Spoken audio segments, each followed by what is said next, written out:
Bonjour Fred. Salut Amaury. Bah écoute, merci de prendre ce temps pour cette interview. Avec plaisir. L'objectif aujourd'hui, ça va être de parler SEO. Tu es sur la scène depuis très longtemps. Pour commencer, je te laisse te présenter rapidement pour nous dire un petit peu, pour ceux qui ne te connaissent pas, d'où tu viens et qui tu es. Ok. Ben, moi c'est Fred, donc alias mon salaire en slip. Comment dire, alors, qui je suis? Je fais du SEO depuis 2008. Je fais pas mal de e-commerce, pas mal de Black Hat, pas mal d'affiliations aussi. Et il y a 4 ans, j'ai lancé une formation pour se lancer sur tout ce qui était dropshipping avec une bonne teinte de growth hacking. Il y a quelques années aussi, j'ai lancé une plateforme qui permet d'acheter de commander du netlinking. Et voilà, je navigue un petit peu en tout ça entre tout ce qui va être Black Hat, e-commerce, formation, j'aime bien tisser des liens avec des gens, les aider à se lancer avec des méthodes qui fonctionnent. Écoute, voilà un peu le topo quoi. Ok, Black Hat en e-commerce ou sur des sujets différents? Les deux. Les deux. Et ce qu'il y a d'intéressant, c'est que sur le e-commerce, le Black Hat est assez peu exploité. De manière générale, les gens sont un petit peu plus naïfs au sens propre du terme, c'est-à-dire qu'au sens noble du terme. C'est-à-dire que tu vas plus avoir des profils un petit peu mainstream où ils vont bien faire les choses, mais où il y a moyen, on va dire, de pénétrer le marché un petit peu plus facilement, contrairement à l'affiliation où les gens vont être souvent plus éduqués en SEO, plus éduqués par rapport à tout ce qui est Black Hat, où ça va être un peu plus compliqué. Alors c'est à moitié faux ce que je dis, puisque en fonction de la thématique, ça change radicalement les choses. Mais le e-commerce, je trouve que c'est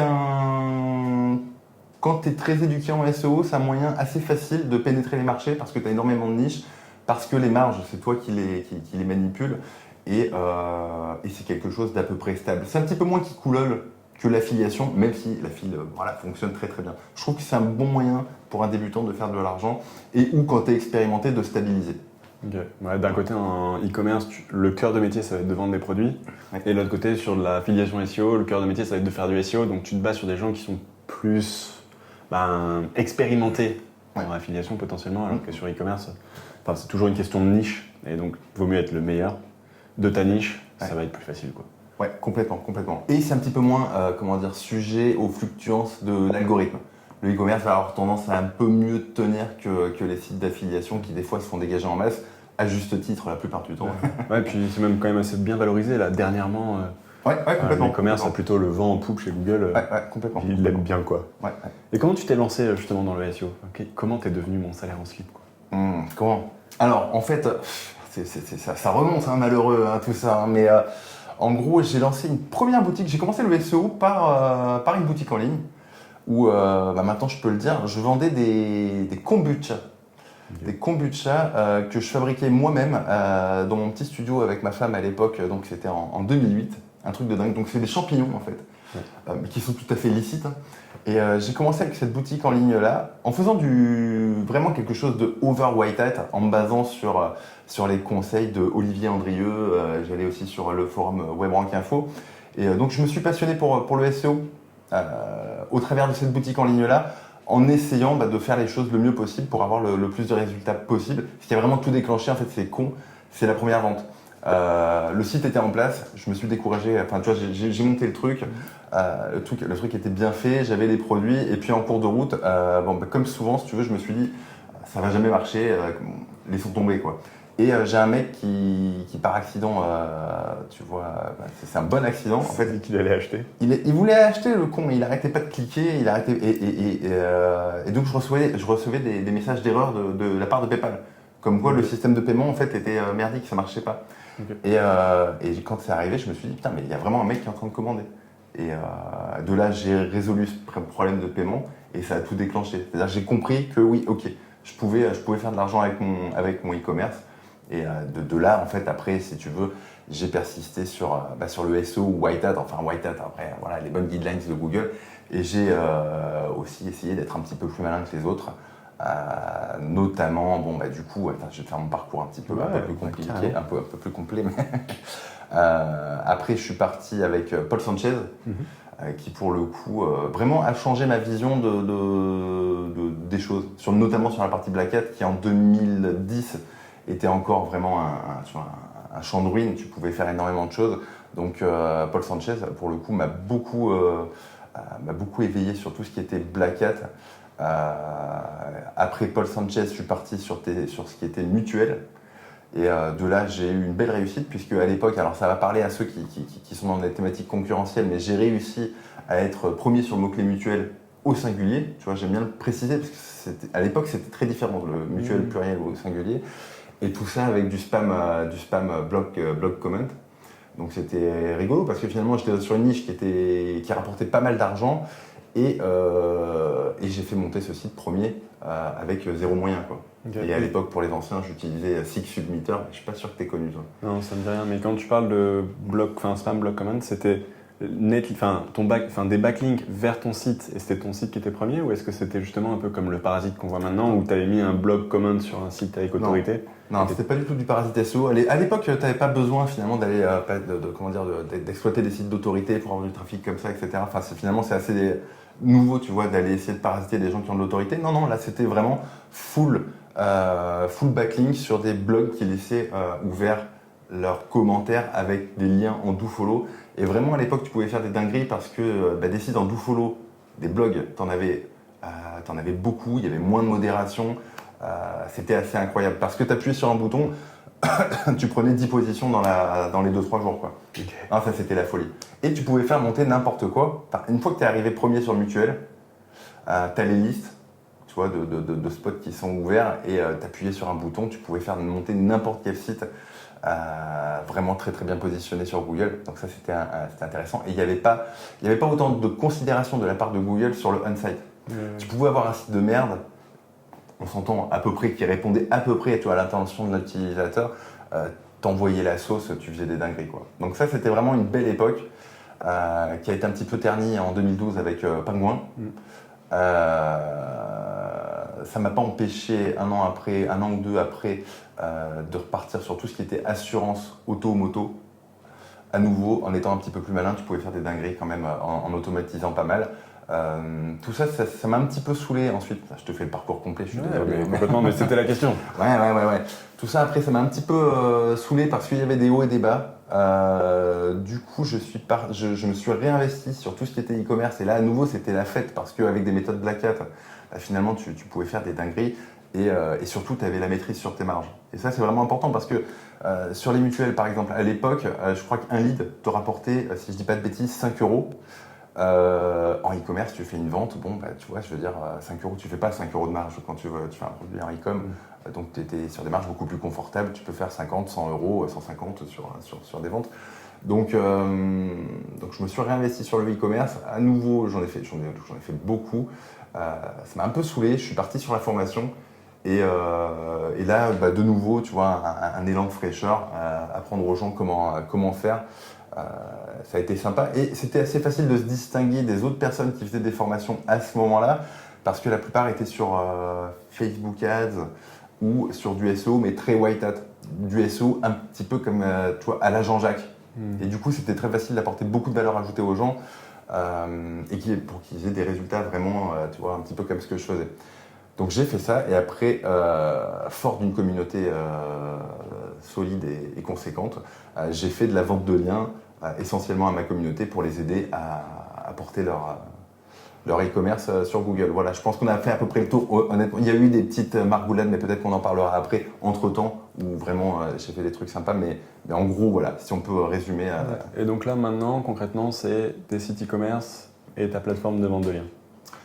Ouais, complètement. Site e-commerce, plateforme de vente de liens, une nouvelle appétence pour tout ce qui va avoir attrait au SIA, notamment avec Google Shopping, qui pour moi représente l'avenir. Alors de manière générale, l'achat de trafic et savoir le rentabiliser, pour moi, c'est quand même c'est une compétence en or, tu vois, que j'ai sous-évaluée pendant toutes ces années parce que c'était très facile de faire du trafic avec 0 €. Mais je pense que l'avenir, il est quand même dans le fait de savoir acheter son trafic. En tout cas, tu vois, c'est un truc qui ne pourra jamais changer en fait. Voilà.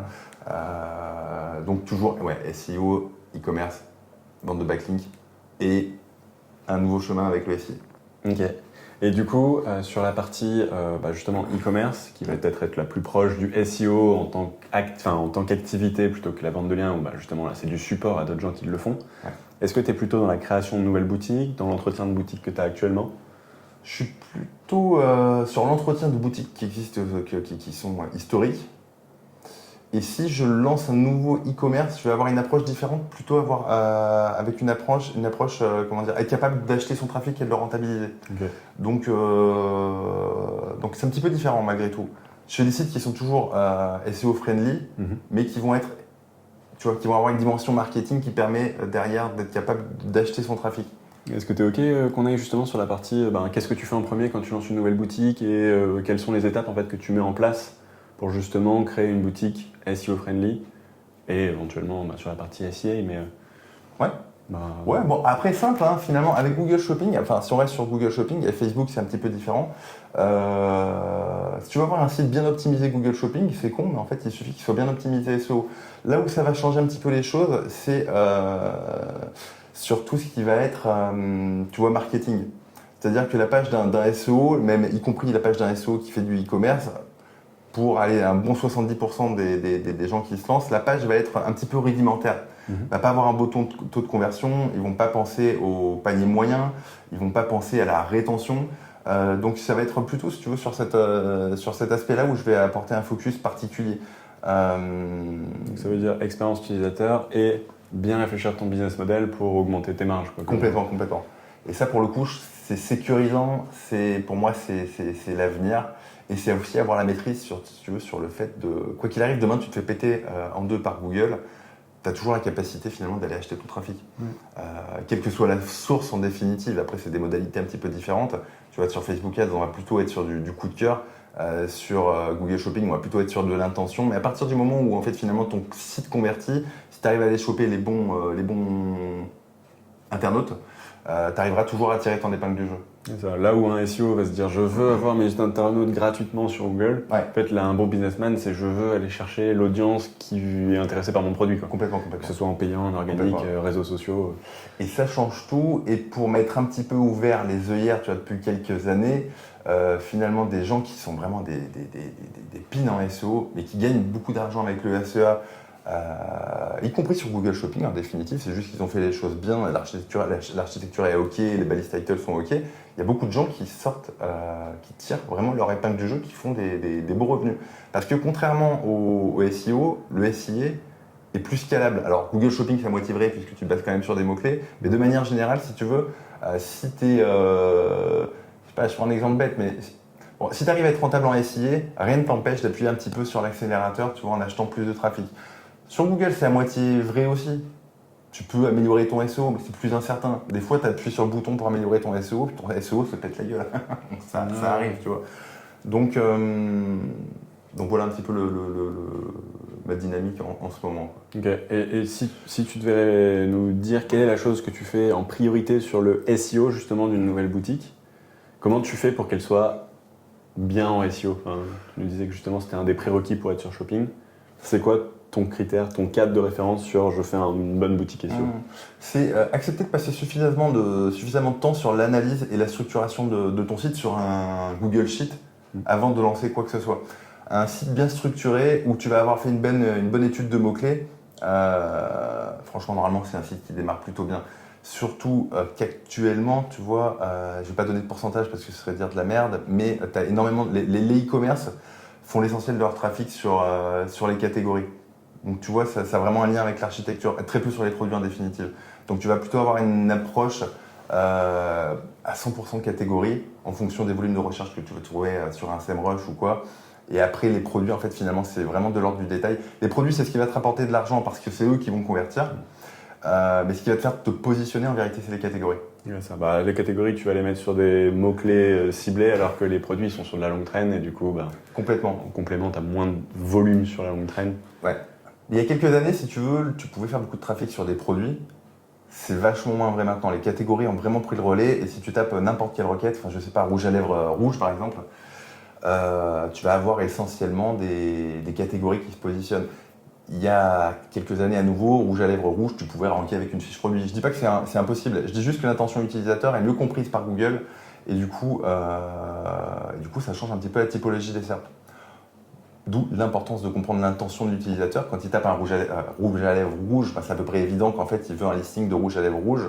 Même si on va un peu plus en profondeur du genre rouge à lèvres rouge Dior, il n'est pas improbable qu'il te propose une catégorie qui liste les rouges à lèvres rouges Dior, tu vois. Donc, il faut vraiment descendre très très bas pour que Google ait envie de faire sortir une fiche produit. Ça dépend des SERP, ça dépend de certains critères, mais de manière générale, en tout cas sur les requêtes à volume intéressant, ça va se passer sur les catégories et pas sur les fiches produits. Ok, et ça, pour avoir la réponse, tu fais la recherche, tu vois s'il met des catégories ou des fiches produits. Oui, complètement. Et ça te permet de savoir en gros qu'est-ce qu'il faut créer par rapport à mots-clés que tu as pu lister dans ton Google Sheet. Ouais, complètement. Oui, c'est aussi con que ça en fait, en définitive.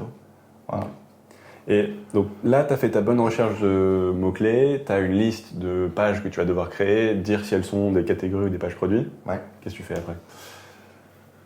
Après, en fait, l'idée pour faire rentrer une catégorie, c'est qu'il y a un maximum de produits dedans. Vraiment, en fait, en e-commerce, le contenu, c'est le contenu sur une catégorie, c'est le nombre de produits qu'il va y avoir dans cette catégorie.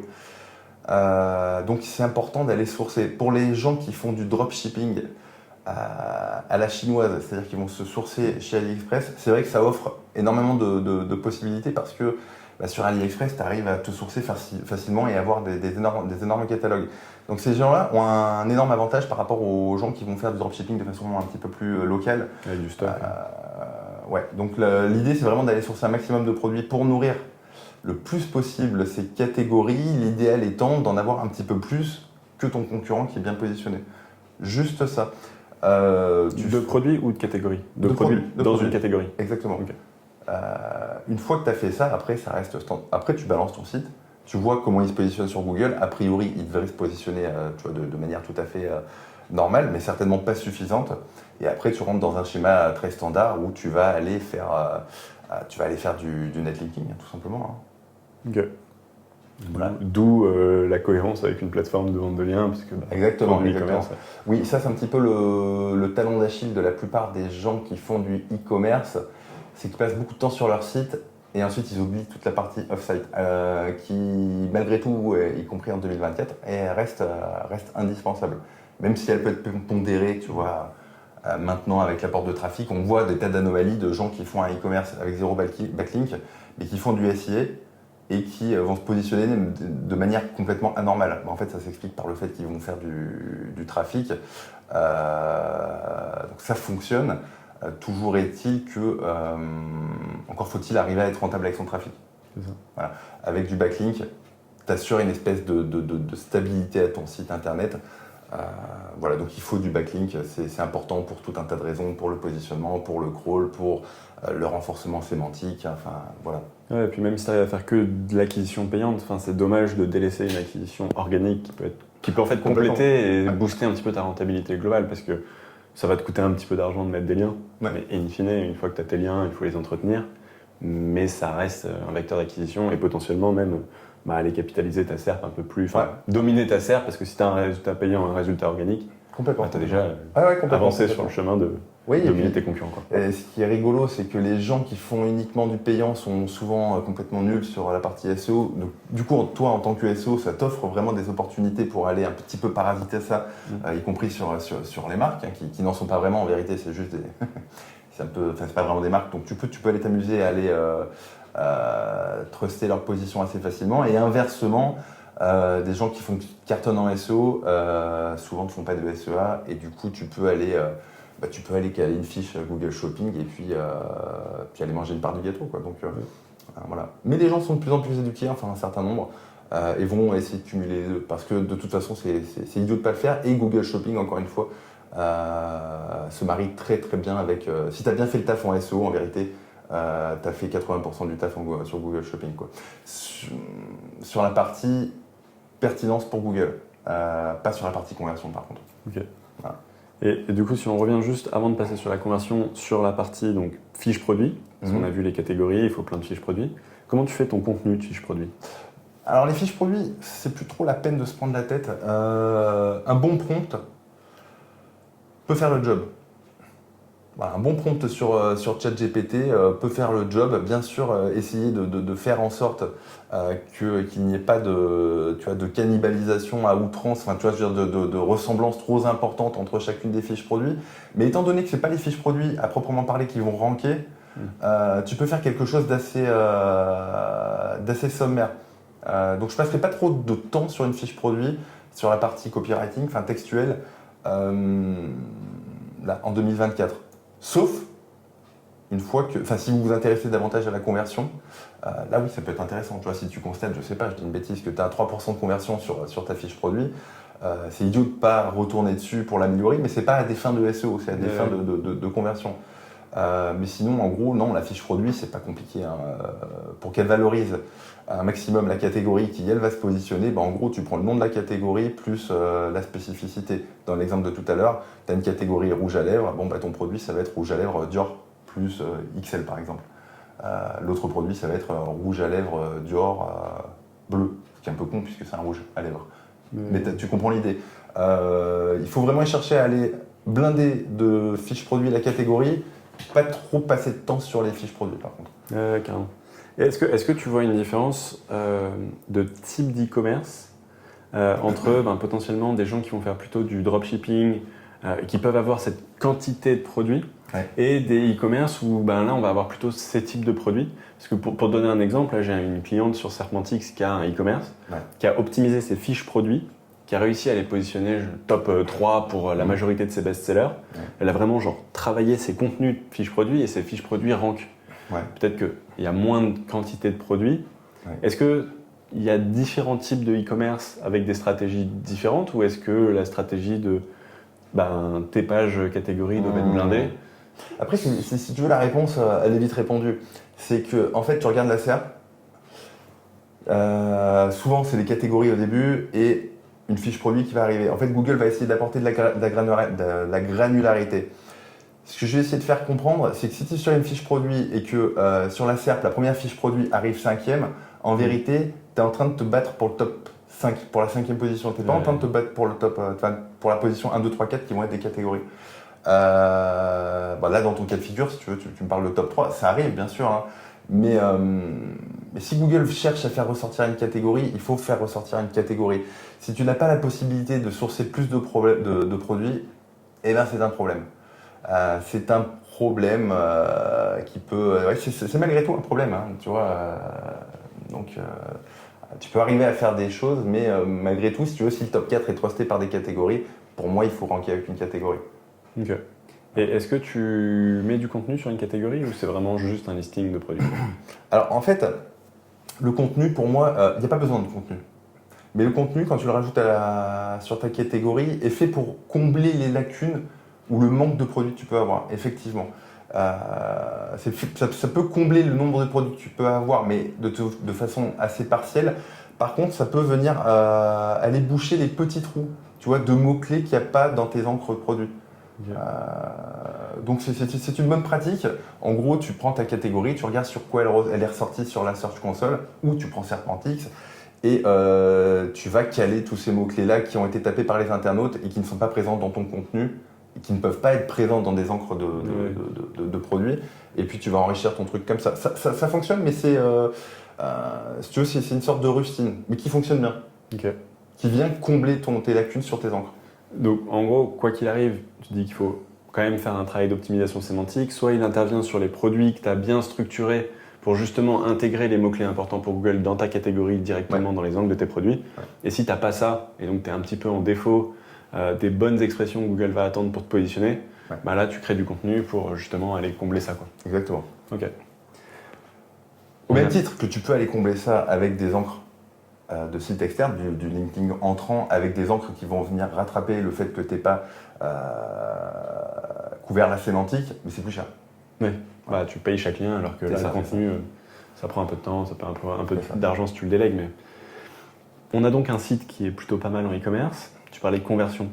Là, maintenant, tu as un site existant. Qu'est-ce que c'est l'étape d'après? C'est travailler cette conversion, justement?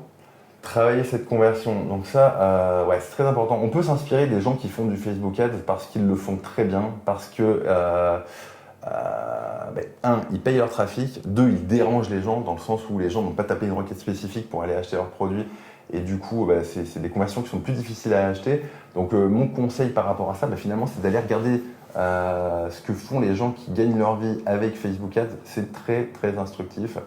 Alors, et eux, ils vont mettre la sauce, hein, c'est-à-dire qu'ils vont mettre de la vidéo, ils vont mettre de l'UGC, ils vont mettre du témoignage client, ils vont mettre de la garantie, de l'upsell, de l'order bump, du cross-sell.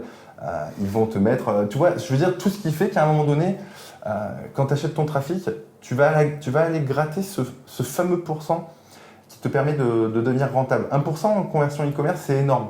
Enfin, ça peut être énorme si tu fais de l'achat de trafic parce que c'est ce qui peut te faire basculer de la non-rentabilité à la rentabilité. Ouais. Une fois que tu es rentable, tu appuies sur l'accélérateur et c'est terminé. Mais ouais, tu as énormément de choses à faire. Parce que classiquement, un taux de conversion dans l'e-commerce, c'est quoi? C'est 3%? 3%, c'est de la belle conversion quand même. Sur de la requête intentionnelle, si tu as 3% de checkout, c'est déjà bien. Ouais. C'est de la belle. Voilà. En SEO, après, c'est toujours un petit peu bridé parce que tu vas avoir le trafic, tu vois, les gens vont mettre du blog et à juste titre, mais du coup, ça va faire de la requête informationnelle. Ça va niquer un petit peu ta capacité d'analyser finement ton taux de conversion, en tout cas quand tu fais pas les choses bien, comme toi certainement tu le fais pour traquer, enfin tu vois, tu as une expertise là-dessus.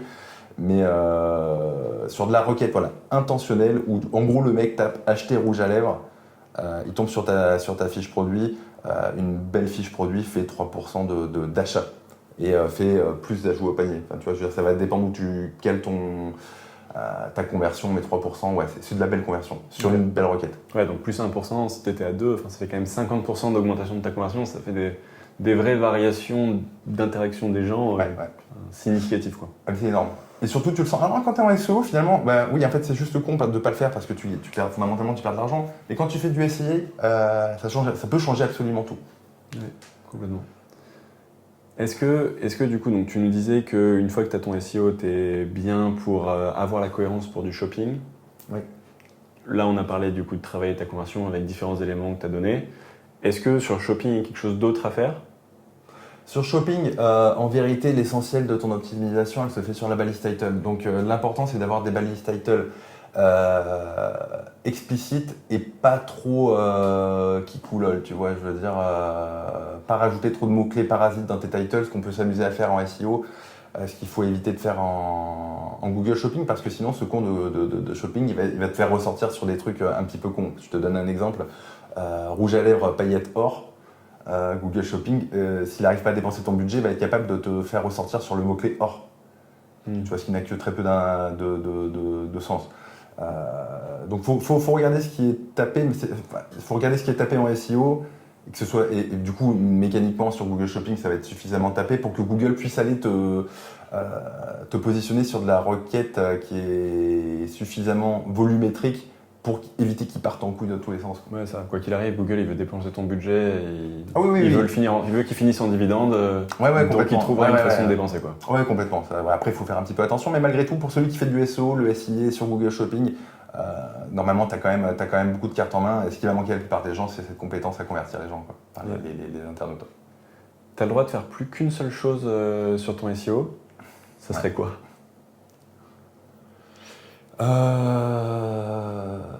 Écoute, c'est vrai que l'envoi de trafic fonctionne très bien. Hein. On va rester dans le tempo. L'envoi de trafic fonctionne très bien. En dehors de ça, l'envoi de trafic fonctionne très bien. Sinon, la balise title. Ok. Ouais. Ok, moins simple. Ouais, ça en fait deux, mais. Ouais, c'est vrai, je suis désolé. Un peu off-site et on-site. Donc title, c'est ce qui s'affiche sur Google. Tu parles du H1? Non, la title, la balise title, vraiment. Mais si je devais en choisir un, alors ça va être 1,5 si tu me permets. Oui, mais même 2, ça me va. Non, mais tu sais, moi j'aime bien respecter les règles. Ça va être 1,5, pourquoi? C'est la title et la capacité de rajouter de l'éditorial à foison. Pourquoi? Parce que tu peux combler énormément de lacunes juste avec de l'éditorial et de la quantité. Qu'est-ce que tu entends par éditorial? Typiquement, dans le cadre d'un e-commerce, si tu me dis, rajouter le plus de produits possible, pour que ta catégorie, à un moment donné, même si elle n'a pas de netlinking, même si elle n'a pas de signaux extérieurs, et même si c'est capital, si tu fais vraiment la différence en termes de nombre de produits, tu vas arriver à faire quelque chose, même sans netlinking. Par contre, ça demande un travail qui est considérable. En fait, c'est toujours pareil. Il y a un moment donné, il faut rajouter du produit, et il y a un moment donné, il faut aller mettre du lien. Tu vois, c'est la règle des 80-20.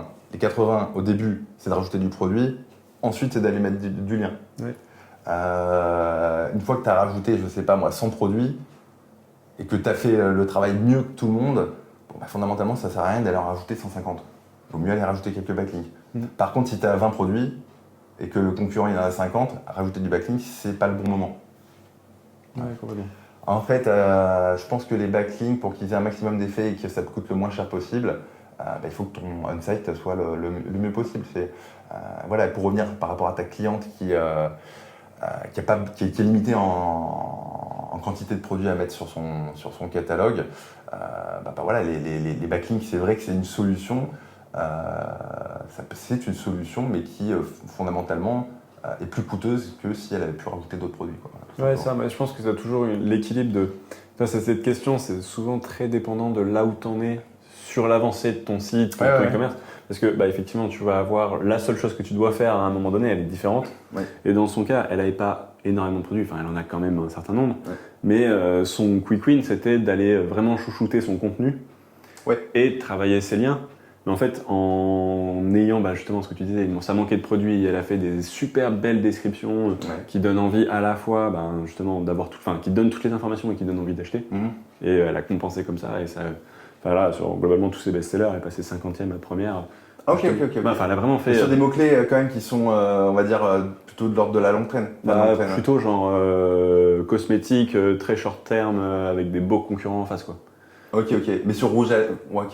C'est vrai que c'est dommage parce que tu peux pas donner la niche. Je peux pas donner exactement le mot-clé, mais globalement, elle fait de la cosmétique. Ouais. Et sur plein de problématiques et plein de noms de produits, elle est passée de 6e page à première. D'accord. Globalement, c'est 15 best-sellers, elle les a retravaillés comme ça et elle est passée top 3 sur tous, quoi. Okay. Enfin, elle est sur 80% de ce qu'elle veut. Ok. Ouais, non, mais c'est intéressant. Après, voilà, j'aurais été curieux, tu vois, de voir un petit peu le mot-clé. Pourquoi, tu peux aussi, dans le cadre où tu as très peu de produits, tu peux aller chercher du trafic qualifié en ayant une politique éditoriale, donc périphérique plus informationnelle, qui a un taux de conversion qui est tout à fait merdique par rapport aux requêtes transactionnelles. Mais si tu as bien fait le job, si tu as un bon produit, si tu crées de l'autorité au travers de ça, et si tu essayes de créer de la rétention avec de la captation d'emails, je sais pas moi, des jeux concours, des choses comme ça, et un maillage interne incitatif, tu vois, pas là juste fait pour du SEO, mais fait pour créer un parcours utilisateur qui amène les gens sur la fiche produit, tu peux arriver un petit peu à coller des rustines pareil qui fonctionnent. Ouais, complètement. Si tu veux en savoir un peu plus justement sur la niche, j'ai fait une étude de cas avec elle, qu'on peut retrouver sur le site de Certmantix. Tu as l'étude de cas complète, on discute de ces mots-clés et on montre justement les courbes. Elle a fait un x27 sur son trafic en un an. D'accord. On ira tous regarder ça. Donc vous pouvez le voir, je mettrai le lien en dessous de l'étude de cas sur certmantix.com. Qu'est-ce que tu ferais si... en gros, pour toi, quel est le ou les quelques points qui sont sous-cotés actuellement ? Sous-côté, par les SEO, tout l'aspect conversion, malgré tout, tu vois, c'est un truc qui est un peu incompatible de toute façon avec les SEO qui sont un peu talentueux. C'est-à-dire qu'ils vont avoir une appétence pour l'automatisation, pour les choses vite et brutales, rapides et brutales, tu vois. Même pour des white hats ? Ouais, non, mais c'est vrai que les white hats, je traîne pas trop avec. Mais tu vois, c'est pas, enfin les white hats, tu vois, pour moi, un white hat, c'est un mec qui travaille dans une agence SEO et qui s'en fout de ce qu'il est en train de faire, qui va juste faire des choses très lisses, sans risque et sans gloire non plus. Pour moi, c'est pas les profils les plus intéressants. Je préfère un black hat qui fait du white hat. Pourquoi ? Parce que tu vas toujours avoir un petit truc malin. Mais dans les gens que j'estime être talentueux, tu vois, ou innovants, c'est la partie marketing qui, pour moi, est clairement manquante. Ça, c'est le truc le plus sous-coté, ça n'a rien à voir avec le SEO, mais quand même, pour moi, tout ce qui va avoir attrait au marketing, c'est quand même l'avenir du SEO. Pourquoi ? Parce que ça va améliorer en règle générale. En fait, si tu fais quelque chose de vrai et d'utile, ça va améliorer le taux de rétention. Normalement, ton UX est meilleur. Normalement, les gens, tu es en capacité de les faire revenir plus souvent sur ton site internet au travers, par exemple, de l'emailing ou des choses comme ça. Tu vas être capable d'acheter du trafic et de le rentabiliser. C'est bien de le rentabiliser. Enfin, voilà, tu le rentabilises, mais aussi tu fais venir des gens qui ensuite par derrière vont taper, vont créer de la recherche, de la requête navigationnelle, qui pour le coup, je pense, est un très bon truc aussi pour les années à venir. Typiquement le nom de ta marque plus le nom de produit. Enfin, tu vois, des gens qui cherchent vraiment à venir sur toi, ça Google le voit, mais du coup, en comblant cette lacune marketing ou en la mimant par divers moyens détournés, tu arrives à faire des belles choses. Ouais, et puis ça fait clairement lien avec ce qu'on disait dans les vidéos débrief des conférences sur ta chaîne, donc je mettrai le lien aussi en description, de l'importance de l'expérience utilisateur sur site. Bah, en fait, être bon en marketing, ça va améliorer ton expérience utilisateur sur site, donc ton SEO, parce que ça a l'air d'être de plus en plus un facteur important pour ton SEO, quoi. Ouais, complètement. Et ça, je pense qu'il faut l'accepter. Ouais. C'est difficile à accepter pour des anciens SEO, tu vois, mais malgré tout, c'est ce qui fonctionne actuellement. De toute façon, le SEO, s'il y a bien un maître mot, c'est l'adaptabilité. Oui, c'est vrai. Et plus ça va, et plus j'ai l'impression qu'on est quand même dans un pay-to-win, où, en fait, avant, il suffisait de faire du bon contenu et d'utiliser des outils d'automatisation pour être globalement assez gratuit. Maintenant, on va aller plutôt sur justement le travail de relations profondes avec des vrais acteurs économiques de la niche dans laquelle on se trouve, de l'achat de liens précis, mais donc potentiellement sur un marché qui est de plus en plus mature pour les liens et donc de plus en plus cher, avec du contenu de plus en plus quali. Et en fait, dans un pay-to-win, il faut avoir les moyens de payer. Et si tu veux pouvoir payer, il faut pouvoir convertir. Donc il ne suffit plus d'avoir juste une grosse courbe Google Search Console. Mais en fait, derrière, il faut que tu aies aussi une grosse courbe chiffre d'affaires sur ton Google Analytics et ton compte bancaire, quoi. Je suis vraiment d'accord avec toi. Le SEO est de moins en moins gratuit. Enfin, pour quelqu'un comme moi, tu as commencé peut-être un petit peu plus tard que moi. Tu étais encore peut-être un adolescent. Mais c'est vrai que c'est de moins en moins gratuit. Quand tu parles de 2008, enfin, quand je dis que c'était gratuit, c'était vraiment c'était gratuit. Et petit à petit, tu vois que ça rejoint de plus en plus le monde traditionnel, la vraie vie, où si tu n'es pas capable de convertir, de toute façon, tu es foutu. Hein. Ou si tu ne l'es pas encore, tu ne vas pas tarder à l'être, quoi qu'il arrive. Et même quand tu fais du parasite, en définitive, ça te coûte un petit peu. Quelqu'un qui fait du parasite bêtement, qui n'arrive pas à convertir, c'est quelqu'un qui fait du parasite. C'est malin, mais c'est mort dans l'œuf, tu vois. Donc même quand tu veux faire du sale, maintenant, je pense que, après, on demandera à Romain ce qu'il en pense, mais même si tu veux faire du sale, il faut qu'en définitive, ce soit suffisamment propre pour que ça fonctionne. Enfin, en tout cas, pour que ça tienne et pour que tu puisses réinjecter. Propre, suffisamment rentable, quoi. Rentable, exactement. Mais pour que ce soit rentable, ne faut-il pas désormais que ce soit suffisamment propre? Tu vois, c'est ça la vraie question. Ouais, complètement. Et ce que tu disais tout à l'heure sur justement voir comment les mecs de Facebook Ads font, il y a un truc que j'aime bien, c'est justement la Facebook Ads Library. Il y a justement la réglementation européenne, où je ne sais plus exactement comment ça en est arrivé là, mais toutes les régies publicitaires sont obligées de diffuser les publicités, de montrer les publicités qui sont diffusées sur leur réseau. Et ce que j'aime bien faire justement pour m'inspirer, c'est aller voir vous allez sur Facebook, vous tapez ça, et ça permet de voir toutes les pubs que chaque boutique, chaque page va diffuser, et on peut voir depuis quand. Et en fait, tu sais que la pub est rentable s'il la diffuse depuis longtemps globalement. Parce que si elle n'est pas rentable, en fait, ça va lui coûter de l'argent, et il ne va pas pouvoir se permettre de perdre de l'argent pendant une durée infinie. Et donc, si tu fais des choses pas rentables, in fine, à part si tu as trouvé une autre source de revenus à côté, tu vas être obligé de les arrêter. Complètement. Ce que tu dis, c'est l'un des meilleurs outils de spy finalement, cette Facebook Ads Library, surtout si tu cales un petit Zeno poster derrière qui permet d'automatiser un certain nombre de choses et de faire du bulk. Et à ce même titre, tu as la Google Ads Library qui est vraiment très intéressante. En définitive, alors tu vois, j'ai jamais trop testé des outils d'espionnage en SIA. Ces deux-là sont vraiment assez énormes. Surtout si tu cales un peu d'automatisation pour réaliser de la veille et tout, c'est vraiment des très bons endroits où aller espionner ce qui fonctionne. Ouais, complètement. C'est une meilleure façon pour commencer en ads de s'inspirer de ce qui fonctionne en fait. Mais complètement. Alors de toute façon en ads c'est compliqué. Enfin, je veux dire, tout le monde se copie. En SEO aussi, mais en ads c'est toléré. Enfin, c'est toléré. C'est-à-dire que c'est différent, tu vois. Okay. Voilà. Ouais, moi je trouve que le seul gros bémol un peu frustrant sur ces librairies publicitaires, Ouais. c'est que t'as pas l'audience. Hein, tu vois juste les créatifs, Ah, bien sûr, bien sûr, la bien partie sûr. visuelle, textuelle, Ouais. mais tu sais pas qui ils ont ciblé et qui est quand même un gros facteur de réussite d'une publicité. Quoi. Complètement. Alors, surtout sur Facebook Ads ou sur Google Ads, tu vas être plutôt sur des mots-clés, donc en gros, tu sais. Ça, tu peux. Mais sur Facebook Ads, après, moi, j'en fais pas à titre perso pour parler avec pas mal de gens qui en font. Facebook est devenu quand même assez performant. C'est-à-dire que si tu fais une créative qui est vraiment bien, je sais pas, il s'oriente assez bien pour aller taper la bonne audience à partir du moment où tu as dépensé un budget suffisant, bien sûr. Une fois que tu as nourri ton pixel, Ouais, et complètement. qu'il comprend qui achète dans son audience. Quoi. Ouais. Mais ça s'est vachement amélioré par rapport à 2017 où j'avais fait un petit peu de Facebook Ads où tu étais obligé en première intention d'aller sélectionner la bonne audience, tu vois, les gens qui étaient sur le groupe de Elle ou de Vogue ou des trucs comme ça. C'est une pratique qui se fait vachement moins. Il arrive à beaucoup mieux cibler en première intention qui est ton persona au travers des clics, mais je pense aussi au travers de ta créative elle-même. Il fait du meilleur travail. Ouais.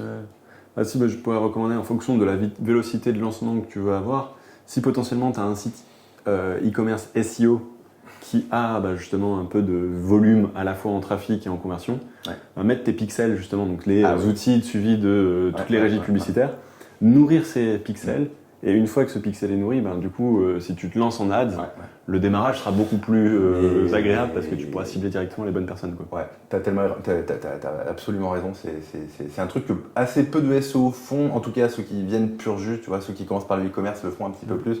Mais même si vous ne faites pas d'ads, calez votre pixel, ça ne coûte rien et vous nous remercierez plus tard. C'est ça. Et votre compte bancaire aussi. Et votre compte bancaire. Et votre compte bancaire, absolument. Ouais.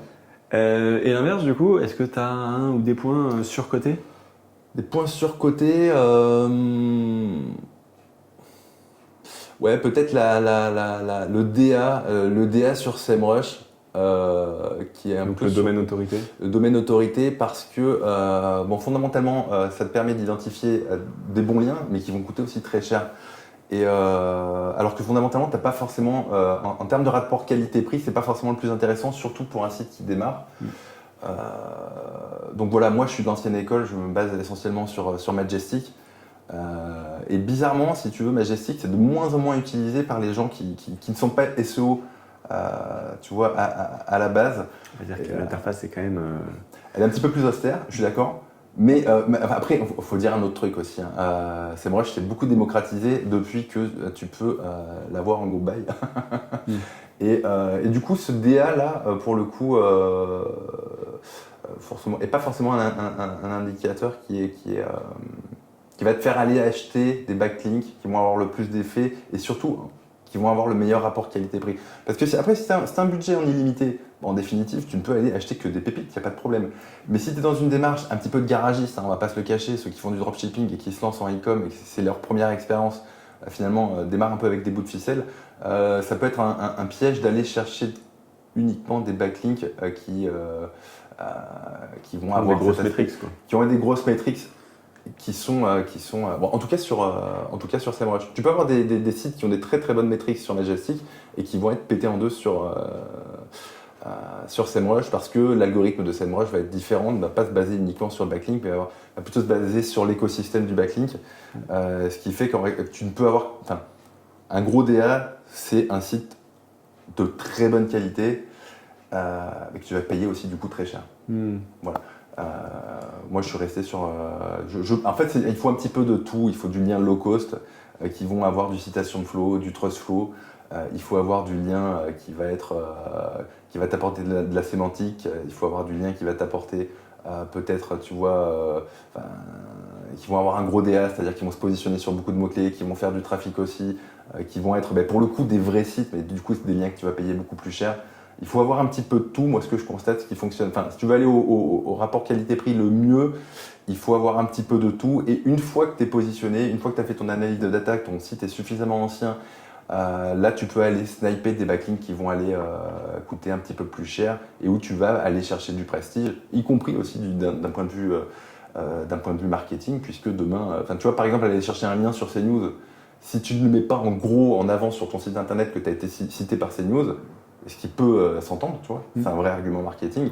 En dehors de ce cas de figure-là, je trouve ça complètement con d'aller acheter un lien sur CNews. Je pense qu'il a mis 1500 euros, non, peut-être. Je sais pas, ça va dépendre des plateformes. Mais voilà, ça coûte relativement cher. Donc je pense que il n'y a pas de mauvais liens fondamentalement. Enfin, si, il y a des liens qui sont complètement dégueulasses, mais savoir faire un arbitrage sur le rapport qualité-prix de ce que tu es en train d'acheter, je pense que ça peut être. Effectivement, ça va dépendre de ton niveau d'avancement. Complètement. Et quand tu as besoin d'un niveau de qualité, enfin, quand tu es en démarrage ou quand tu as un budget qui est restreint, ce qui est quand même le cas pour la majorité des gens, le budget limité, ça arrive assez rarement. Ce rapport qualité-prix, c'est peut-être le plus intéressant.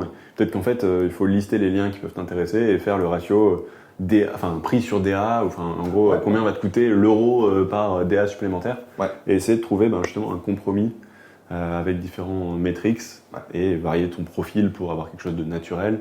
Et en fait aussi l'inconvénient, c'est vu que tu es sur une black box et tu sais pas exactement ce qui marche sur Google, parce que l'algorithme on l'a pas, on l'estime. En fait tu vas avoir des liens potentiellement qui serviront à rien, d'autres qui serviront. Et donc c'est probablement une question de volume aussi, en te disant... Et c'est exactement ça, t'as 1000 fois raison. En vérité, on va vous avouer un truc, enfin en tout cas je pense que c'est mon cas, je pense que c'est ton cas aussi, on sait pas vraiment ce qui marche. On sait ce qui tend à marcher, mais on sait pas vraiment quel lien va avoir de l'effet. Même si tu peux avoir des petites pépites où tu sais que ça va te faire bouger. Mais moi, ma stratégie, tu vois, en termes de netlinking, je fais un site qui, du point de vue on-site, est OK, avec tous les éléments dont on a parlé tout à l'heure. Ensuite, j'envoie une petite sauce, mais qui est suffisante, avec du backlink low cost, des encres diversifiées qui vont aller taper essentiellement la homepage, mais aussi des pages catégories. J'envoie la sauce, voilà, de 20-30 backlinks. Ça va porter le site internet quoi qu'il arrive, même en étant sur du lien low cost. Et ensuite, vous allez voir comment le site réagit. Et vous allez prendre vos dispositions pour savoir quoi pousser, comment le pousser, dans quel contexte. Enfin voilà.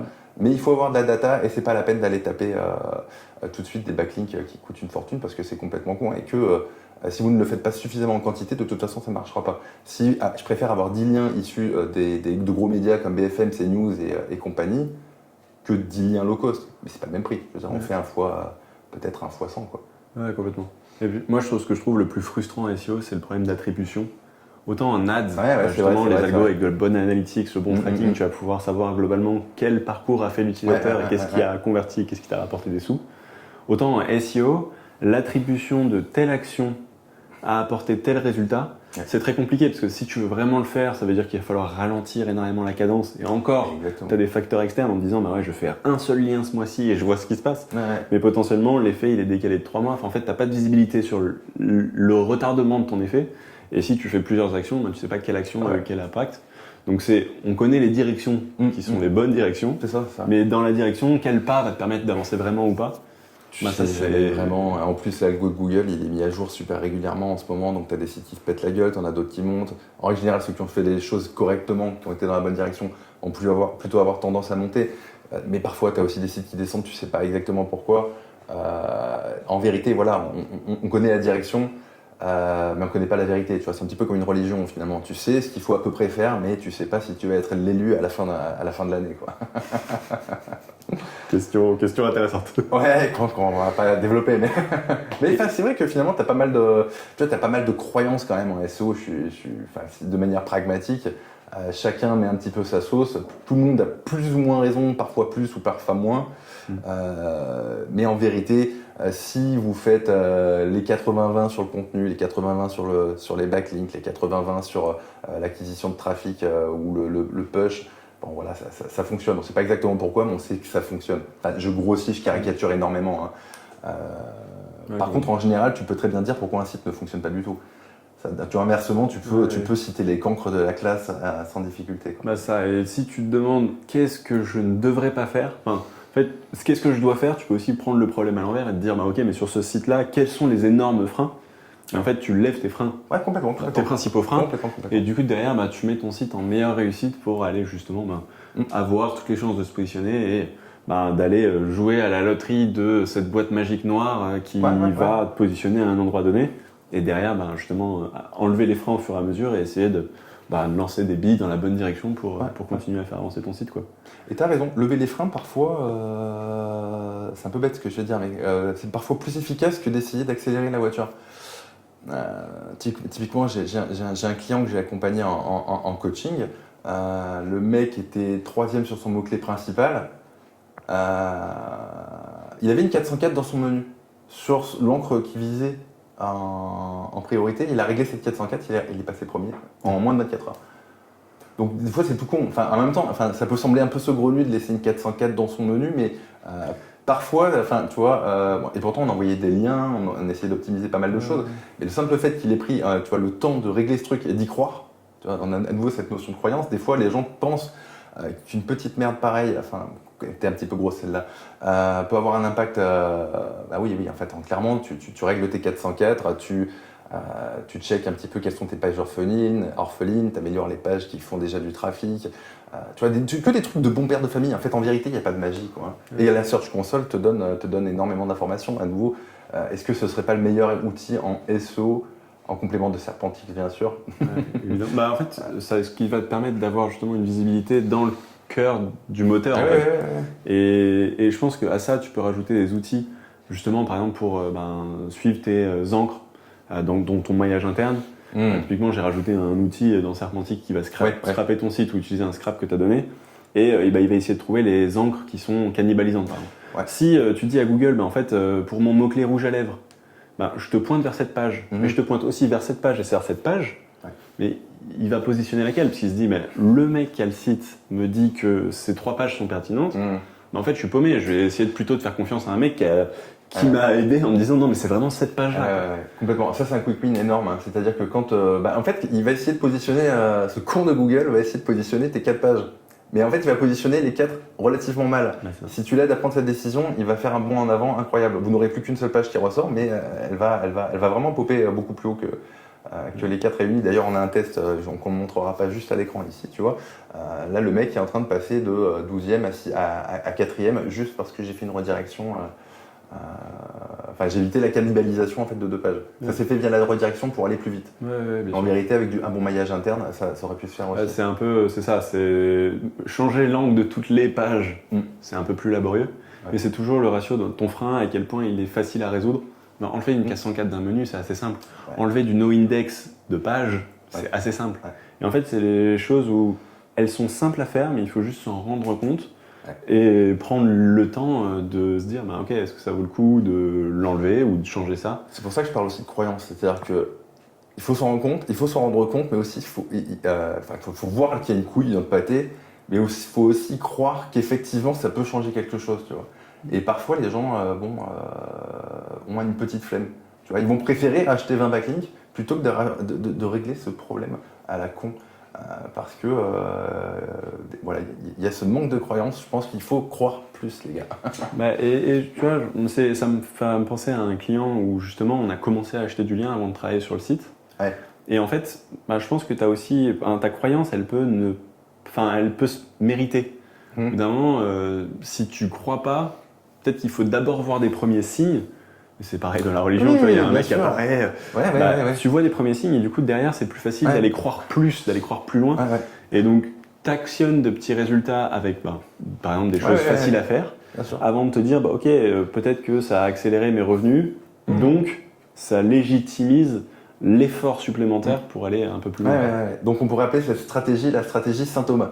Parce qu'il ne croit que ce qu'il voit. Et donc, tu vois, on a un peu évangélisé ce live, cette vidéo. Exactement. Mais tu vois, pour revenir au principe de la croyance, quand j'ai fait ma formation en 2011 avec Paul Sanchez, en vérité, je savais déjà énormément de choses. Il m'a pas appris grand-chose. Et à la fois, il m'a tout appris. Il m'a appris à croire. Voilà. Salut Paul. En fait, si tu crois pas, tu passes pas à l'action, et si tu passes pas à l'action, tu n'as aucun résultat. Et oui, j'avais toutes les clés en main parce qu'à l'époque, il existait un forum Black Hat qui s'appelait Code SEO et il y avait tout dedans en vérité. Mais je ne croyais pas que ça allait fonctionner. Ou après, tu as aussi des fois ce petit complexe d'infériorité où tu te dis, même si c'était si simple, tout le monde le ferait. Tu vois. En vérité, des fois, il suffit de faire et tu te rends compte que la terre entière n'est pas plus affûtée que toi. Quoi. Ouais, complètement. Comment tu vois la suite du SEO ? La suite du SEO, je la vois au travers du SIA. C'est-à-dire que je pense que quand même, malgré tout, sur toute la partie informationnelle, ça va quand même radicalement changer avec tout ce qui est IA. Et notamment, pourquoi parce que un bon contenu et de manière massive, et le massif dans ce que je dis est vraiment important, va ou est déjà plus ou moins à la portée de monsieur tout le monde. Du coup, à moins de faire quelque chose la qualité, malgré tout, enfin voilà, tu vois, en fait, le problème c'est que tu peux plus te démarquer uniquement par de la qualité robot-esque, tu vois, faite pour les robots. Donc ton contenu, il faut absolument le faire pour l'humain. Ce qui était moins vrai peut-être il y a quelques années où tu pouvais essentiellement parler aux robots. Là, tu vas être obligé de le faire pour l'humain, y compris pour le ranking. C'est-à-dire, tu vois, alors après, tu peux passer par des outils qui te facilitent la tâche, dont Serpentix. Mais pour moi, tu vas vraiment, quoi qu'il arrive, même si tu te sers de Serpentix, il va falloir aller chercher une capacité à rentabiliser du trafic. Si tu arrives à le faire en SEA, pour moi, tu seras bien en SEO. Pourquoi ? Parce que ça va être des signaux humains derrière, en fait. Si tu es rentable en SEA, c'est que tu as fait suffisamment bien les choses pour plaire à l'internaute. Et du coup, ça, en SEO, ça va se répercuter, quoi. Donc pour moi, le SEO, l'avenir du SEO se fait au travers de ce qui marche en SEA actuellement, quoi. Donc ouais, ça, chouchouter l'expérience utilisateur. Complètement. En fait, il ne faut pas que le SEO soit un choix par défaut du pauvre. C'est ça. Il faut que tu aies la capacité d'avoir le plus gros moyen pour payer l'acquisition de tes visiteurs. Ouais. Et en fait, si tu peux battre l'intégralité de tes concurrents sur ta capacité à dépenser pour acquérir des utilisateurs, derrière, tu peux être sur tous les canaux, en fait. Ouais. Alors que si tu fais du SEO uniquement parce que tu n'as pas compris comment ça marche pour vraiment être rentable, en tout cas plus rentable que les concurrents, derrière, tu te prives de canaux d'acquisition et en plus, tu feras un SEO moins bon parce que juste tu as moins de moyens aussi pour aller travailler ce canal-là. Ouais. Non, mais complètement. Après, souvent, les gens qui restent. En fait, en SEO, c'est pas difficile d'être rentable. Encore, en fonction de ta niche, encore aujourd'hui, tu peux arriver à être rentable avec pas grand-chose. Mais pour moi, ça va pas tenir dans le temps. Parce que si t'es pas très rentable avec le SEO, ça veut dire que tu fais pas le job, en fait. Voilà. Donc si on devait résumer, c'est professionnaliser ta démarche pour bien répondre à ce que l'utilisateur cherche, quoi. Ouais, complètement. Complètement. Et le garder et établir une vraie relation avec lui, établir des partenariats. En fait, en gros, pour faire du SEO, pour moi, j'ai essayé de trouver une formule un peu choc. Il faut presque tout faire sauf du SEO et le SEO en découlera. Voilà. Au même titre que si tu fais des vidéos YouTube, tu peux avoir une réflexion, bien sûr, SEO, enfin keyword friendly quand tu es sur YouTube. Et d'ailleurs, c'est intelligent de le faire, tu vois. Mais si tu fais les choses correctement sur YouTube, sur Instagram, sur Facebook et que tu as un site en bout de chaîne qui est plus fait pour Google, ça va fonctionner sans déployer trop d'efforts. Je mets un gros modulo. Les efforts, c'est juste qu'ils ne seront pas portés sur le SEO, c'est qu'ils vont être portés sur toute la périphérie. Ouais, complètement. Voilà. Écoute, c'est un super mot de la fin, ça. Eh oui. Merci Fred pour nous avoir partagé ton cerveau sur tous ces sujets SEO, SEA, du web actuel tel qu'on le connaît. Si ça vous a plu, pensez à nous laisser un commentaire pour discuter un petit peu, partager ce que vous en avez pensé, likez la vidéo, abonnez-vous. Vous aurez un lien en description pour retrouver ce dont on a discuté et vous abonner à la newsletter pour recevoir justement des notifs pour les prochaines vidéos, pour avoir des sujets aussi passionnants que ce qu'on a pu voir avec toi aujourd'hui, Fred. Tout à fait. Merci à tous, merci surtout à toi de m'avoir invité. Merci à toi. Merci à tous et je vous dis à très vite.